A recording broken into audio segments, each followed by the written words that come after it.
রূপপুর পারমাণবিক বিদ্যুৎ কেন্দ্র একসময় স্বপ্ন ছিল, আজ অনেকের কাছেই সেটা ভয়। পৃথিবীর ইতিহাসে সবচেয়ে ভয়াবহ পারমাণবিক বিস্ফোরণ, যেদিন একটি ভুল, এক মুহূর্তের অসাবধানতা পুরো শহরকে পরিণত করেছিল মৃত্যুপুরীতে। তেজস্ক্রিয়তার ছোঁয়ায় এখন পর্যন্ত সেখানে জন্ম নেয় বিকলাঙ্গ শিশু, বন্ধ্যাত্ব নারী, ধ্বংস হয়েছে প্রজন্মের পর প্রজন্ম।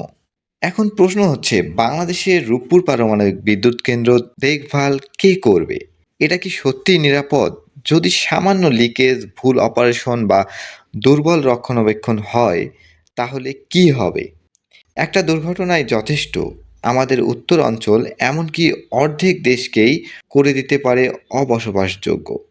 রাশিয়ান প্রযুক্তি, বিদেশি অপারেটর, কিন্তু যখন এই কেন্দ্র আমাদের হাতে থাকবে, তখন আমরা কি প্রস্তুত সেই লেভেলের রক্ষণাবেক্ষণের জন্য? আমরা চাই না বাংলাদেশ তৃতীয় চেরনোবিল হোক। আমরা চাই নিরাপত্তা, স্বচ্ছতা আর সর্বোচ্চ প্রযুক্তি। চোখ বন্ধ করে ভয় পেও না।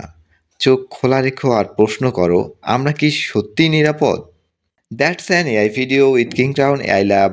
আবার নতুন কোনো টপিক নিয়ে আসছি খুব শীঘ্রই।